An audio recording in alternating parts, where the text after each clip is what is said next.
Hey, Explosion Bus. My name is Allison, and I'm gonna do an audition today, and I'm gonna be dancing.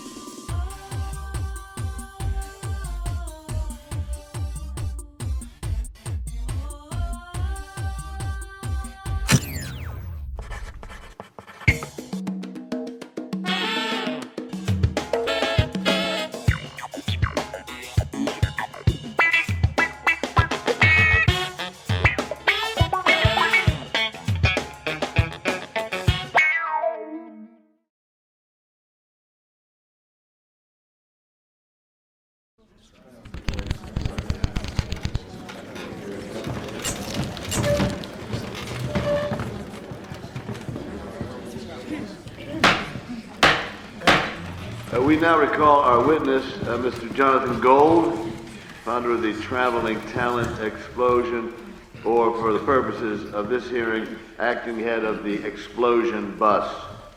Pursuant to Rule 6, please remember, sir, that you have previously been sworn in. Now, we've heard in panel after panel about the extent of the crisis unfolding around the globe this year. Mr. Gold, in order to understand your reluctance to assist the United States government... You mean my enthusiasm? ...in bringing this escalating disaster to an end, we would like to hear, in your own words, a comprehensive background of the Explosion Bus. Your questions are going to have to be more specific. I am not a mind reader, although I did try it once professionally in New York City. I stopped because it's just so hard to tell what people are thinking. Mr. Gold, is it even possible at this point that you don't appreciate the peril that all of us may be in? With your permission, sir, I would like to finish. Excuse me. After I gave up on mind reading, I went into the low-budget freak show business. We had a bearded man, a mental midget. Mr. Gold. We could not afford Siamese twins. We had two guys with a joint checking account. I am trying to educate this committee. Look, this is not a difficult question. We're asking you to start at the very beginning. I apologize. I will try to be more accommodating. Thank you. What you're referring to is a June night in the year 2011. If that is, in fact, the beginning, yes. Thank you.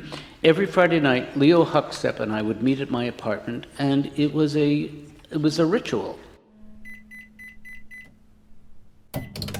John, I can't tell you how much it means to me that every Friday night you put on such a spread. You know, it's all the things that you and I both love. 3 kinds of meat. And I finally got that kind of mustard you like, which I apologize. I know. It's taken me so long to find it, but... No, don't apologize. It's hard to find mustard with capers. And it doesn't escape my attention that a man on your salary put out a 3-meat spread. You're a 3-meat man in a 2-meat town, John. First of all, thank you for assuming it's a meat. You are such a wonderful host. Hosting is something that is so second natural nature to you. Well, my You see, I think, and I'm flattering myself, I think I'm a wonderful guest. But that's easy. You know, I grew up in a typical Jewish home. Always food on the table. Sometimes it would sit there for weeks. It was disgusting. You are a hoot. Sir, I should explain that I did have considerable experience as a professional comedian. But I was, more specifically, as it's known in the education world, a funny teacher. So in that sense, I was a professional comedian.